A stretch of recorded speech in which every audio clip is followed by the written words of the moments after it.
श्रीमंताचं घर उद्ध्वस्त होताना मी बघितलं। त्याच्या गुरुने आशीर्वाद दिला त्याला, जा तू कलेक्टर होणार आहेस।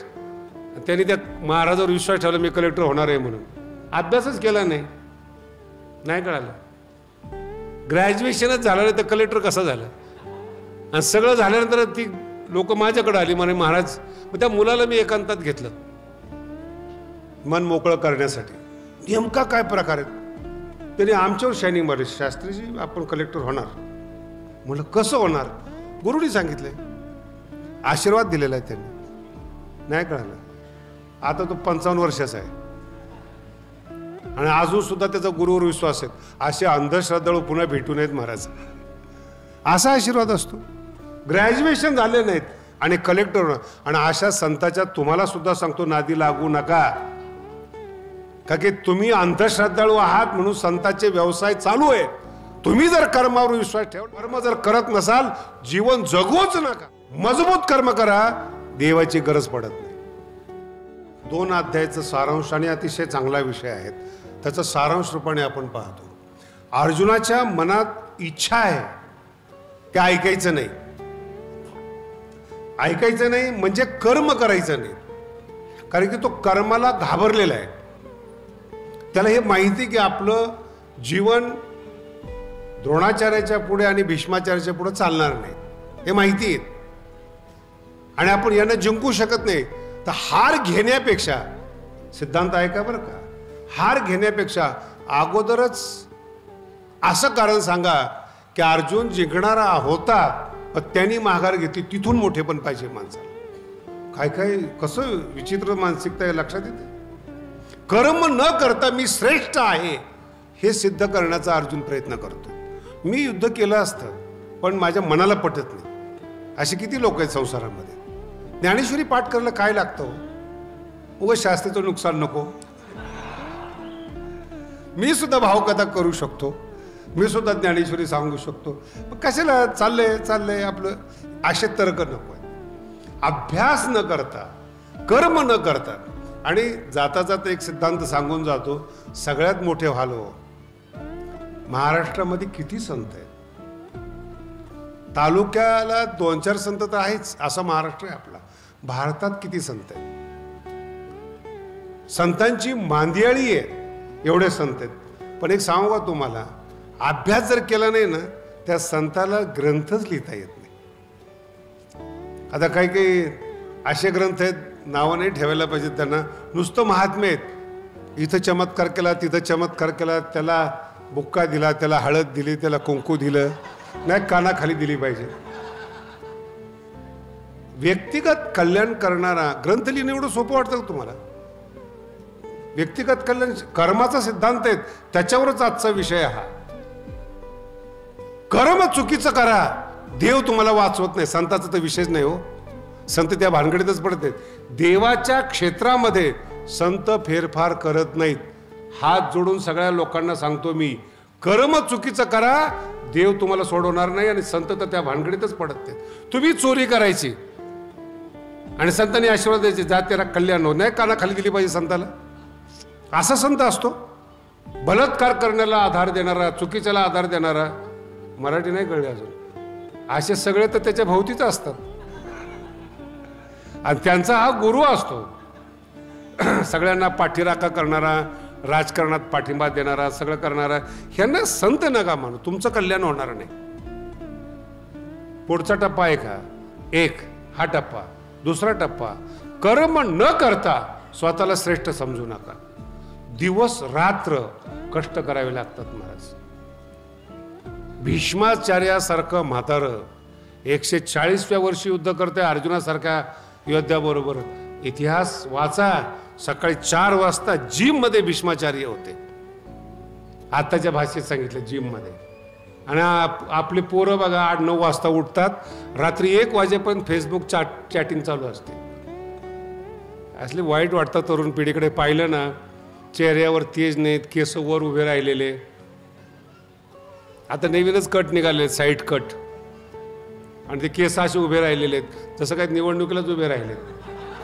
केसांना तेल नाही, चेहऱ्यावर चमक नाही, बरगड्या दिसत आहेत, आणि शायनिंग मारत तुला खलास करी ना। अरे कर्माने तुला खलास केलंय, तुझ्या कृतीने तुला खलास केलंय, तू काय जगाचं वाकडं करणार आहेस तू? वाईट वाटतं या गोष्टीचं. म्हणून अभ्यास करा, करणं. आणि भीष्माचार्य एकाच वेळेस सकाळी व्यायामाला जात होते. सगळं जग झोपलेले, वय 140, आणि सकाळचं जीवन बघा. आमचे जोग महाराज पैलवान होते आणि मस्त लोणी पिणी खायचे, काहीला सण नाही होत. बाबा तुम्ही लोणी, मग त्याने काय खायला पाहिजे? बुद्धी जर तुम्हाला चांगली टिकवायची असेल, चांगलं ज्ञान टिकवायचं असेल, डोक्यात आणि पोटात वाईट जाऊ देऊ नका, तुमचं कल्याण होईल. पोटात चुकीचं गेलं की दिवस गेला आणि डोक्यात चुकीचं गेलं की आयुष्य संपलं. भीष्माचार्य 140व्या वर्षी, इथं 50व्या वर्षी असं दिसतो जसं काय 80 वर्ष आहेत. माझे फार गफलत होते कधी कधी. खेडेगावातले माणसं ठीक आहेत, पण शहरात गेलं ना ते 45-40चेच माणसं मला 60-65चे दिसायला लागतात. काल एक बाई आली होती गडावर, मला म्हणे शास्त्री स्किन स्पेशलिस्ट होती, कातडी कशी चांगली ठेवावी त्याची स्पेशलिस्ट होती. तिने मला विचारलं, मला तुमची स्किन अशी कशी काय? म्हटलं लग्न नाही केलं. काय सांगू दुसरं आता त्याला? नाही तर व्याप काय कमी का भगवानगडाचा? एवढं सगळं 200 पोरं सांभाळणं, 200 घरातले आहेत, 200 प्रकारचे आहेत, त्याच्यानंतर समाज आहेत, डोंगराळ भागातला समाज आहेत, कन्स्ट्रक्शन आहेत, तरी माणूस चांगला राहतो. कर्म महत्वाचं आहे, कधी लक्षात ठेवा. आणि हा ज्ञानोबरायांचा सिद्धांत आहे. देव ज्याला प्राप्त करायचा असेल त्याला एकमेव मार्ग ज्ञानेश्वरीतला कर्माचा मार्ग आहे, दुसरा मार्ग नाही. उपासना करताय ना, कर्म आहे. ज्ञानेश्वरी पारायण करता, कर्म आहे. ज्ञानेश्वरी लक्षात ठेवता, कर्म आहे. बिना कर्माचं जगात कोणी मोठं झालं नाही. सगळ्यांचे इंटरव्ह्यू वाचा. 8-9 तास प्रॅक्टिस करत होते, तेव्हा जाऊन जग जिंकलंय त्यांनी. जगाचं प्रेम मिळालंय. लक्षात, कोणाचा इतिहास वाचा. मी तर राजकारणी लोकांना, नेत्यांना ना खूप श्रेष्ठ मानतो. 2-2 महिने घरात येत नाहीत, मुलांची भेट होत नाहीत, घरातली भेट होत नाही, इतकं राजकारण बेकार आहेत. आणि तेव्हा जाऊन ते नेते होतात. याचा आदर्श घ्या. सकाळी निघाले की हातावर जेवण आहेत, भाकरी हातावर आहेत, दिवसभर फिरतात. जमेल तुमच्याकडून? मला एक जण म्हटले, महाराज आम्ही एकादशीला येतो, तुम्ही बसत जा. म्हटलं तू बस माझ्या बरोबर, मग मी बसतो. तो 2 तासात पाठ ताटली त्याची. म्हणे बाबा जमत नाही. मग मला का सांगतो? कर्म हे 2 अध्याय आहेत ना, हे महत्वाचे आहेत. कर्म करा. अहो तुम्हाला ह्याच्यापेक्षा पुढे सांगतो, बुद्धिमान असा 3-3 कोटी पगार आहे भारतामध्ये. आणि जर बुद्धिमान असला ना तुम्ही, तर तुम्ही बाहेर जर गेला तर तुम्हाला 10-10 कोटी पगार आहेत. बुद्धी पैसा कमवते, बुद्धीला कर्म मोठं करते. पैसा कोण कमवतोय? बुद्धी. व्यापारी बुद्धी पाहिजे. ज्ञानाच्या मागे पैसा येतो, मूर्खाच्या मागे जातो. ज्या ज्या घरामध्ये, श्रीमंताच्या घरामध्ये मूर्ख जन्माला आले, वैभव गमवून बसले. मोठे मोठे किल्ले आहेत, जुनी पाटीलकी आहेत, आज काही नाहीये. त्यांचं जुनं कर्तृत्व मोठं आहेत, पण नवीन कर्तृत्व नाही. त्याच केवळ एकाच क्षेत्रात बोलतो असं नाही बरं का, आमच्या क्षेत्रात सुद्धा आहेत. फडकरी आहेत, मटकरी आहेत, महंत आहेत, सगळे आहेत. कर्माशिवाय पर्याय नाही. जर तुम्हाला व्यापक व्हायचं असेल, मोठं व्हायचं असेल, कर्म करावं लागेल. नाही मग माझं आम्ही नाही कर्म केलं तर? भगवंतानी असं शरीर बनवलंय बरं, आपलं शरीर असं बनवलंय, बिना कर्माचं कोणालाच राहता येत नाही. कोणालाच शब्द वापरलाय. मूर्ख असेल, अतिमूर्ख असेल, गाढव असेल, बिना कर्माचं राहता येत नाही. नाही कश्चित् क्षणमपि जातु तिष्ठत्य कर्मकृत अकर्मकृत. पत्ते तरी खेळेल, गप्पा तरी मारेल चावडीवर, झोपेल तरी, उलट सुलट होईल, पण शरीर कर्माशिवाय चालणारच नाही. अन्न पचत नाही महाराज कर्माशिवाय. शरीर यात्रा अपिचते. कर्म. म्हणून तर संध्याकाळी सांगतात ना लोक, डॉक्टर लोक गेले शहरात, चाला. बघा तुम्ही समुद्राच्या कडेला श्रीमंत लोक कर्म करत नाही, एसी मध्ये राहतात. आणि कर्माशिवाय शरीर टिकत नाही. म्हणून वाईट कर्म करण्यापेक्षा, चुकीचं कर्म करण्यापेक्षा योग्य कर्म करा. कर्म तुम्हाला प्रकाशित करतं. शब्द जड आहे, समजला असं वाटेल तुम्हाला. कर्म तुम्हाला प्रकाशित करतं. मेहनत केली तुम्हाला ती मेहनत प्रकाशित करते. कष्ट केलं, 12 तास दुकानात राहिलेत, ग्राहक सांगतं महाराज कधी त्याच्या दुकानात मालक असतो. डोळे झाकून लोक येतात. जीवन आहे, कर्म म्हणतात त्याला. कर्मठ शरपणा शरीरात पाहिजेच, चिंतन पाहिजेच. गरिबी जावी असं वाटत असेल, कर्म पाहिजेत. आणि याचं सगळ्यात मोठं उदाहरण ज्ञानेश्वरीमध्ये दिलंय भगवंतानी स्वतःच. ना नवाप्तमवाप्तव्यम वर्तये वच कर्मणी. भगवान श्रीकृष्ण म्हणतात मला काही मिळवायचं राहिलंय असं नाही, काही मिळालं नाही असं नाही. ना नवाप्त आप्तव्यम अनवाप्तव्यम काही नाही, तरी पण भगवंता म्हणतात वर्तये वच कर्मणी, मी कर्म करतो. ऐका, मी कर्म करतो. आता पुढचा टप्पा फार महत्वाचा आहे. मी जर कर्म करतो तर मला कर्म करणारेच आवडतात. जर कर्म नाही केलं, उत्सीदे युरमे लोकान, एकेका माणसाला खलास करून टाकतो जर कर्म करत नसेल तर. हे शब्द उत्सादन शब्द आहेत. उत्सादन कट करणे. उत्सीदे युरमे लोकान न कुर्यात कर्म. मी कर्म न करणाऱ्याला जन्माला दिलं असा अपवाद मला नको आहेत. म्हणून जो कर्म, म्हणून काय होतं ते तुम्हाला पुढचा टप्पा सांगतो. म्हणून काय होतं, श्रीमंत लोक देवाला मानत नाहीत, विद्वान लोक देवाला मानत नाहीत, ज्ञानी लोक देवाला मानत नाहीत. त्याचं हे कारण आहे, कर्मानं ते मोठे झालेले आहेत म्हणून देव नकोय. मराठी कळाली? गीतेचं रहस्य सांगत असताना एकाने सांगितलंय गीता फक्त कर्मपर आहे. भगवान श्रीकृष्ण स्वतः सांगतात मी कर्म करतो, माझ्याबरोबर सगळ्यांनी कर्म केलं पाहिजे. आणि जे कर्म करतात ना त्यांना खरंच देवाची गरज नाही. मराठी कळाली का तुम्हाला? खूप अभ्यास केला आणि 7-8 कोटी पगार मिळायला लागला, कुठं आवश्यकता वाटते तुम्हाला देवाची? कर्म बंद करा, दुसऱ्या दिवशी कंपनीतून बाहेर. अर्थ कळाला? कर्म बंद, लगेच बाहेर. रिटायरमेंट नाही म्हणतात, डच्चू देना म्हणतात. महाराज तुमचा परमांश चांगला नाहीये, जरा व्यवस्थित काम करा. कर्म करा, घरात पाहिजे तेवढे पैसे द्यायला येतील लोक. घरात हे कॉप्या करून पास झालेलं येड बापाचे पैसे घेऊन माझ्याकडे येतं. बघा कुठंतरी नोकरी आपण 4-5 लाख रुपये देऊ, असं पैदाच का केलं तू? कर्माला न मानणारी पोरं कधी, आणि त्या पोरांनी कधी जीवनात चांगलं होईल ही अपेक्षा सुद्धा ठेवू नये. अपेक्षा सुद्धा ठेवू नये त्यांनी. असं चांगलं होत नसतं, स्वप्नाळू असतात. काही मुलं झोपताना पुस्तक डोक्याखाली घेतात. शिरेल किती मूर्ख असतील, असं शिरत असतं पुस्तक डोक्यामध्ये. झोपल्या झोपल्या कल्पना करतात मी कलेक्टर झालो, मी मंत्री झालो, मी आमका, कळत काहीच नाही. कर्म योग्य पद्धतीने कर्म. एक ओवी सांगतो तुम्हाला कळेल. उचित कर्मे आघवी तुवा आचरोणी मजा अर्पावी. उचित योग्य कर्म सांगू नका लोकांना. उचित कर्मे आघवी तुवा आचरोणी मजा अर्पावी. मी भगवानगड मानतो या बाबतीमध्ये. आज तिथं ज्ञानदान आहे, अन्नदान आहेत आणि कर्म आहेत. ह्या तिघाचा मेळ म्हणजे भगवानगड आहेत.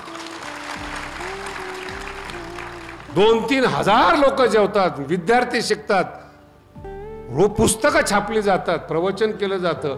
कर्मगडावर बंद नाही म्हणून भगवानगड मोठा होतो. दुसरा महत्वाचा बाब, प्रतिस्पर्धा करत नाही भगवानगड. स्वतःच्या कर्माला किंमत देतो, प्रतिस्पर्धा नाही. याच्यासारखं आपण असं नाही. आम्ही तर हे ठरवलंय आपल्यासारखं कोणीच नाही. ज्ञानेश्वरी ज्याच्या जवळ आहे त्यांनी कशाला स्पर्धा करावी कोणाबरोबर?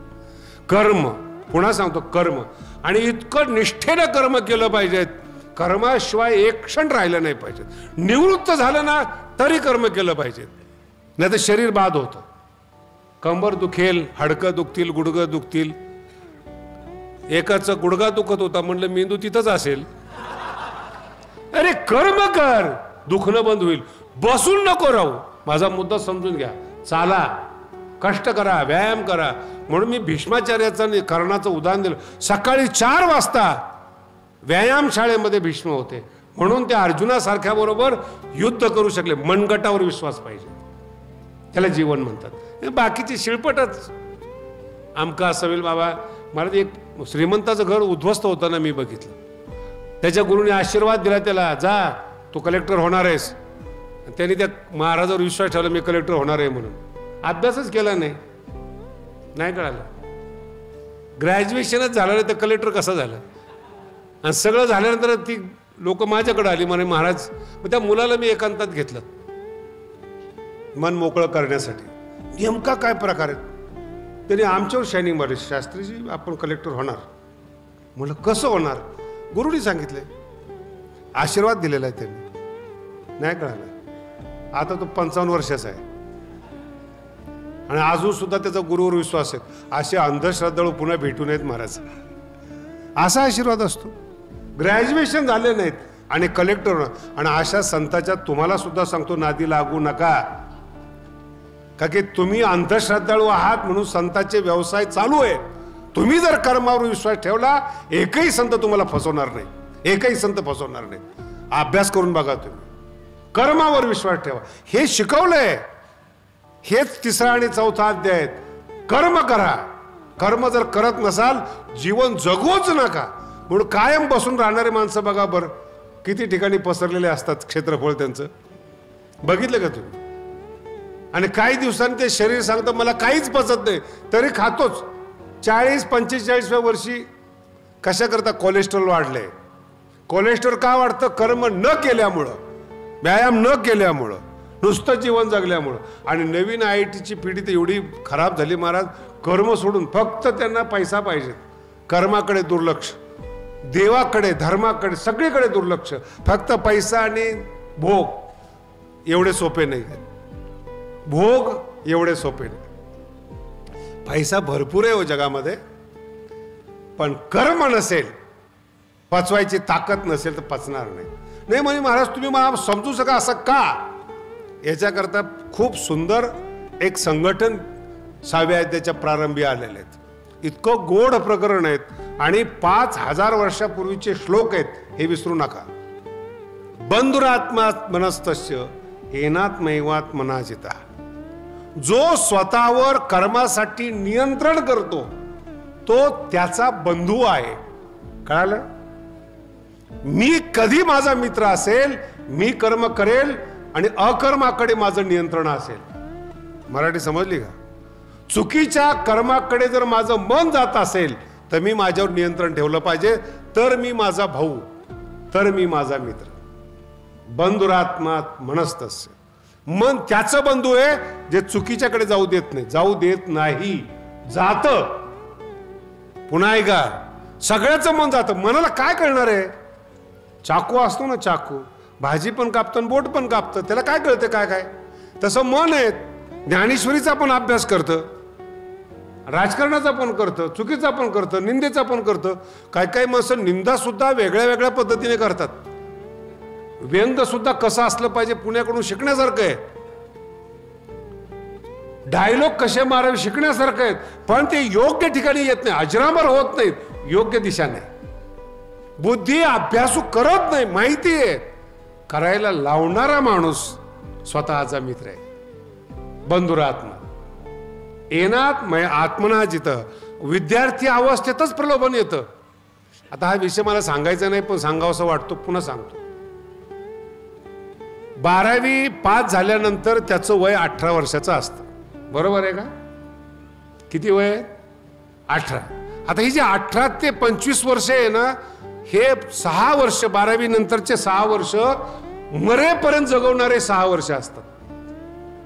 12वी ते ग्रॅज्युएशन होईपर्यंत किंवा PG होईपर्यंत जर तुम्ही नीट जगला ना, हे 25 वर्षाचं जगणं उरलेलं 75 वर्ष तुम्हाला उभं करतं. मराठी समजली का. 6 वर्ष तुम्हाला तुमचं आयुष्य उभं करतं. एकदा तुम्हाला डॉक्टरेट पदवी मिळाली, एकदा तुम्हाला सुवर्ण पदक मिळालं, सरकार तुम्हाला बोलवून नोकरी देते महाराज. 6 वर्ष. आणि सृष्टीचा नियम बघा कसं आहे. 18 वर्षाचा झाला तोपर्यंत पोरं नियमात वागतात. आणि एकदा कॉलेजला गेलं सगळं हिरवं दिसायला लागतं त्यांना.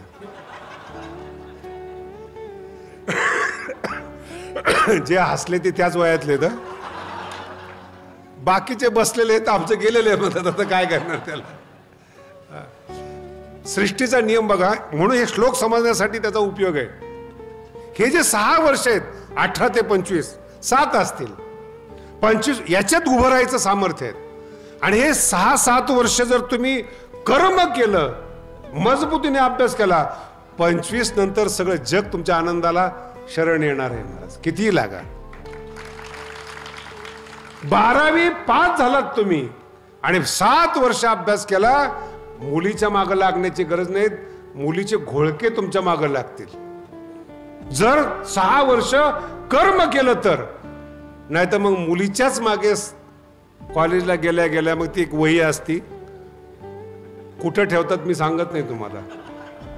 सरस्वती येते एका वहीमध्ये सगळे विषय आणि हा विषयाच्या मागे. त्याला विचारलं काय हे काय नोट्स आहेत ना. नोट्स आहेत नोटा नाहीत. आणि मग कॉलेजमध्ये ग्रुप तयार होतो. मग एक जण त्याचं नेतृत्व करतो बाकीचे सगळे कार्यकर्ते होतात. मग हे झुंडच्या झुंड मुलीच्या मागे लागतात. मुली यांना मूर्ख समजतात वगैरे वगैरे.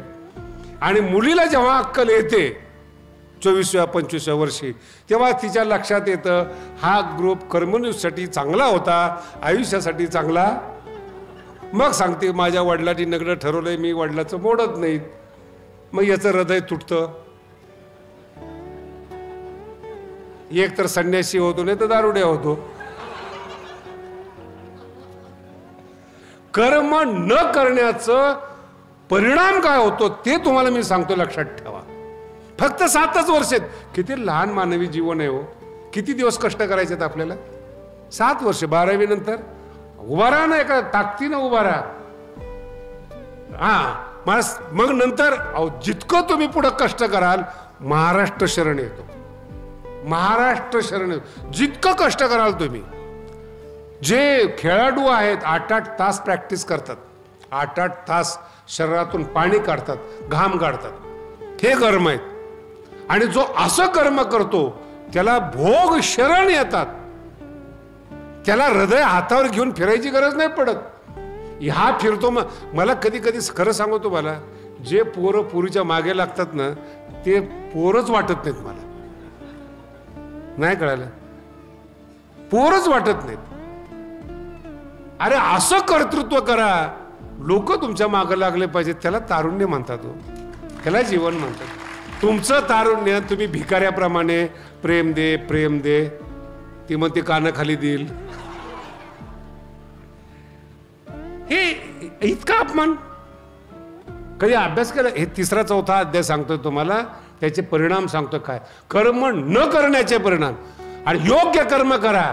बाप रान विकून तुम्हाला मोठं करील याला घर म्हणतात महाराज. जर पोरग विश्वासू असेल चांगला सगळं करतो बाप पाठीमागं उभा राहतो बाप. आई उभा राहते स्वतःचे दागिने विकते पोरासाठी. तुम्ही इतिहास ऐकला असेल.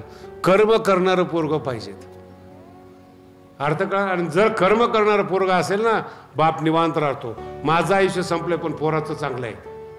याला कर्म. ही रचना भगवंताने केलेली. 12वी नंतरचे 7 वर्ष पूर्ण समर्पण पाहिजे. पूर्ण समर्पण कर्माला.